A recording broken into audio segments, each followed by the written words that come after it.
Pocos lugares existen en el mundo con las condiciones biológicas y geográficas del departamento del Chocó. Con sus 46.000 kilómetros cuadrados de agua, selva, ríos y biodiversidad, y pocos con las condiciones infrahumanas ofrecidas a sus pobladores nativos por parte del Estado. A pesar de la dedicación por siglos de aquellos de convivir en armonía con el entorno. Es un territorio perteneciente a 50.000 indígenas de las etnias Embera, Catío, Chamí, Bounán y Tule, y a cerca de 400.000 afrodescendientes que hoy están acorralados por la violencia. Tanta agua, tanto oro, tanta tierra, tanta riqueza y pa' qué, pa' que unos pocos corruptos se lucren, mientras que el pueblo se muere de hambre, pa' que unos pocos corruptos se lucren, mientras que el pueblo se muere,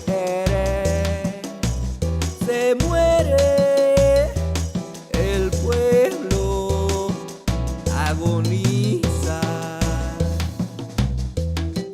Oro y madera se llevan empresas extranjeras, cultivos de palma que a la tierra matan el alma. Falta consideración, hay pésima educación, los encorbatados y otros más, dueños de la corrupción, pésima salud, los doctores recetan es ataúd. Esto tiene que parar. No queremos guerra, no queremos más violencia, negro, indígena y mestizo, juntos en la resistencia. No queremos guerra, no queremos más violencia, negro, indígena y mestizo, juntos en la resistencia. Ay, ay, negro, indígena y mestizo, juntos en la resistencia. En el Chocó, como en todo el Pacífico, la guerrilla se rearmó y amplió su influencia y su accionar con paros armados y enfrentamientos permanentes. Por su parte, la fuerza pública, que fue ampliada el 9 de enero en el Chocó con la fuerza de Tarea Titán, sigue dejando muchas dudas por la forma de resolver el conflicto. En paralelo, se han unido en el Chocó los paramilitares, pertenecientes a los urabeños, los rastrojos y águilas negras, y han conformado las autodefensas gaitanistas.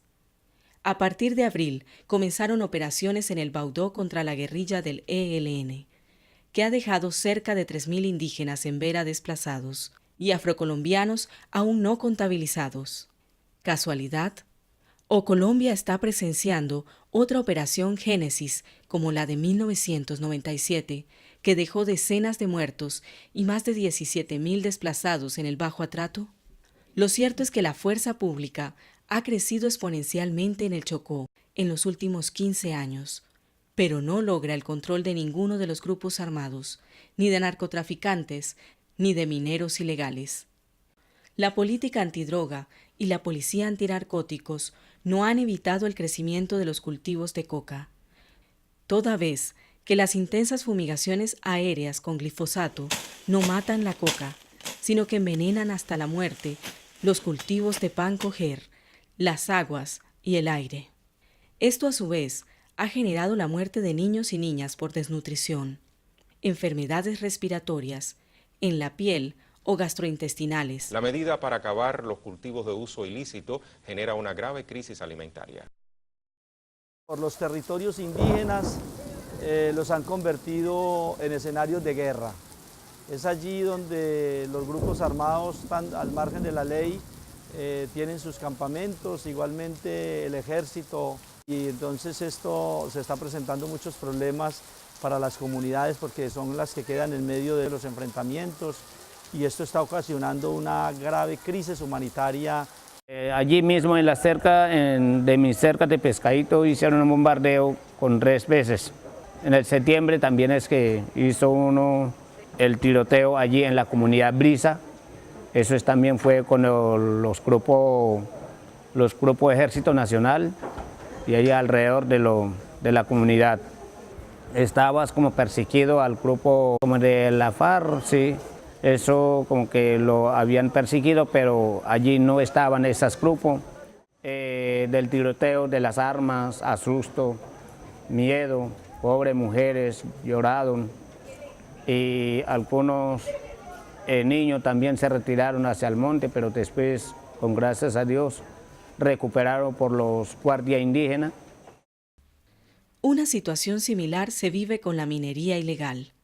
Ambas actividades son amparadas por grupos armados y un contubernio entre algunos políticos y empresarios, los cuales resquebrajan la gobernabilidad en los territorios de los consejos comunitarios y cabildos indígenas, a quienes amenazan permanentemente si se oponen a sus propósitos.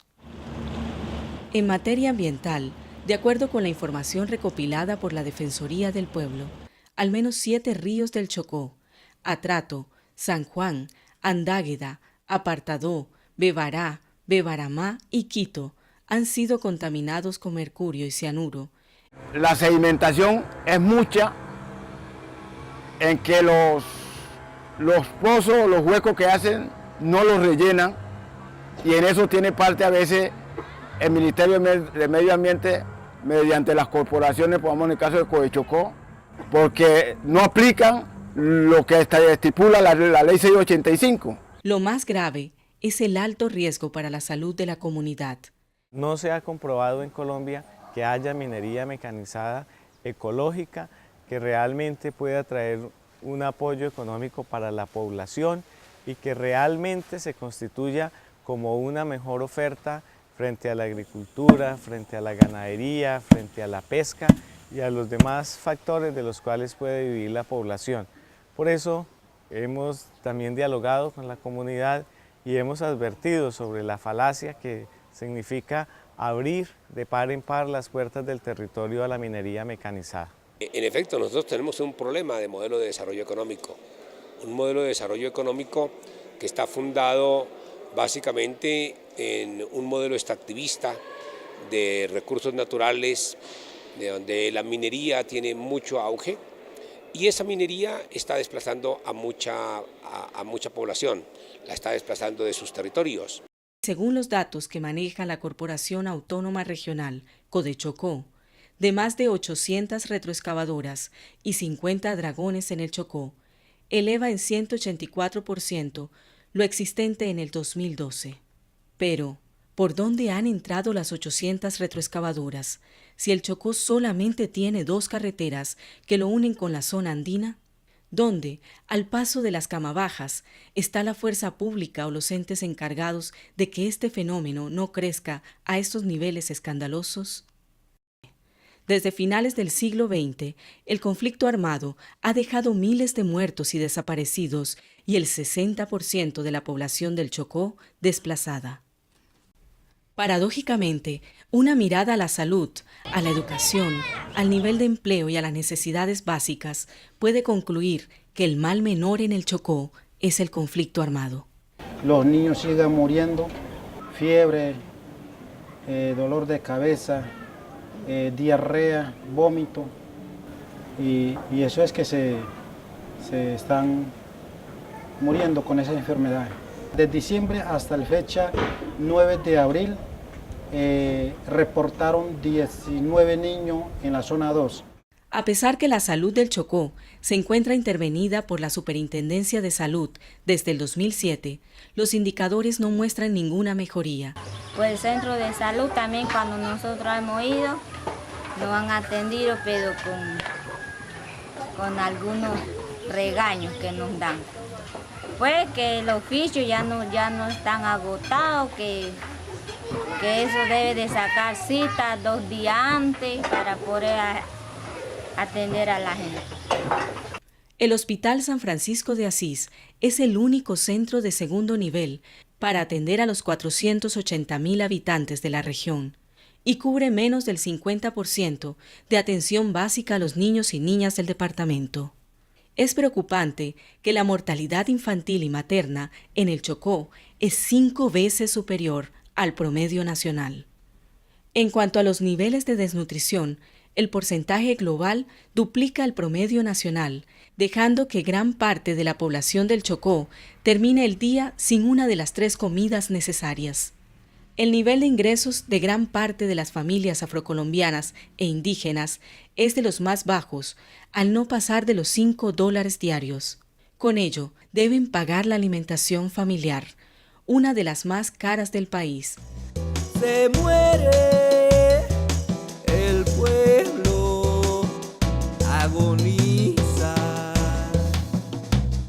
La poca y deficiente cobertura o la ausencia absoluta de sistemas de acueducto y alcantarillado en la mayoría de los municipios del departamento obliga al pueblo chocuano a consumir aguas no aptas para los seres humanos.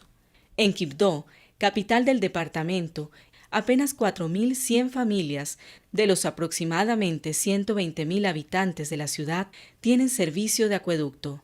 El problema del no acceso al derecho de agua potable se traduce en enfermedades de la pobreza que aumentan las muertes prevenibles, sobre todo en niños y niñas. La educación también se encuentra bajo la figura de intervención. En materia educativa, nosotros, vean, mire allá, nosotros tenemos una instalación, tenemos una edificación con techo, no tenemos pared, no tenemos piso, entonces son esfuerzos de la misma comunidad. En el Chocó, la tasa de analfabetismo es 3 veces mayor que el promedio nacional, mientras que la ampliación de cobertura educativa es un espejismo, pues no hay plata para los uniformes, ni el transporte, ni la alimentación. Y de la calidad ni se diga. El Chocó es a Colombia en las pruebas Saber, lo que Colombia es al mundo en las pruebas PISA.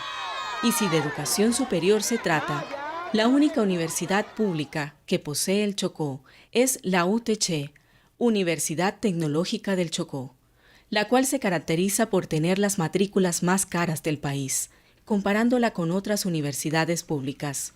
Solo 20 de cada 100 bachilleres logran ingresar a esta universidad. En Quibdó confluyen todos los problemas del Chocó. Más de 40.000 personas en situación de desplazamiento, que decidieron no retornar a sus territorios, conforman hoy cerca de 10 barrios subnormales. El panorama que se observa hoy es un desempleo que ronda el 60%, aunque el DANE no lo reconozca. En Quibdó existen cientos de calles donde nadie tiene empleo fijo. Prolifera la economía informal y de subsistencia a través del mototaxismo, las ventas ambulantes, los minuteros y el rebusque en centros y plazas. El Chocó urge de un SOS que salvaguarde los derechos fundamentales de la población chocuana. Se muere. Frente al conflicto armado, es necesario que el gobierno expida medidas de protección de los territorios colectivos en el Chocó, que establezca medidas especiales para la protección de los derechos humanos y el derecho internacional humanitario, en concertación con las organizaciones étnico-territoriales y sociales. La experiencia de retornos en el Chocó, tanto de indígenas como de afros, ha demostrado que no es la seguridad ni la presencia militar la que garantiza condiciones para que la gente pueda retornar. Lo que hay que fortalecer son estrategias de empoderamiento del gobierno propio, fortalecimiento de la Guardia Indígena. Somos 63 organizaciones las que hacemos parte del foro interétnico. Pero mire que con todo ese esfuerzo de 63 organizaciones no ha sido suficiente para que el gobierno nos escuche. Un escenario de paz es posible en la medida que las inversiones en el Chocó no se hagan por medio de la fuerza pública, sino con las instituciones civiles, en concertación con las comunidades y sus organizaciones, quienes han elaborado sus planes de etnodesarrollo y sus planes de vida. Estos planes necesitan ser implementados. Un escenario de paz es el cumplimiento de la sentencia T025 y sus sucesivos autos que ha emitido la Corte Constitucional. También la reglamentación de la Ley 70 de 1993 como elemento de desarrollo comunitario, como acción afirmativa y como estrategia de dignificación de la vida de la comunidad negra. Un Chocó, una Colombia, donde la gente viva en paz, en condiciones dignas, de que no vivamos así como mendigo o como pidiendo. Y no es justo, porque si todos somos hijos y creación de Dios. Tenemos una herencia que nos dejó Dios y es para todos, para que nos regocijemos en ella todos, pero no es así, sino que hay unos que creen que ellos son los que mandan el mundo y son los que gobiernan y el resto de la sociedad vivimos arrendados a la hora que dicen vamos a hacer tal y tal cosa aquí, vamos a desarrollar un megaproyecto aquí. Un escenario de paz es escuchar a las víctimas del conflicto armado en los diálogos de La Habana, es construir el proceso de posconflicto con las víctimas y con las organizaciones de base. Nosotros que queremos paz, andar trabajando libre, nosotros tenemos finca y también nosotros somos natural de esa zona. Nosotros ¿dónde vamos? Si van a molestar, nosotros vamos a resistir porque nosotros somos dueños de esos territorios. Nosotros siempre dice así. No queremos guerra, no queremos más violencia.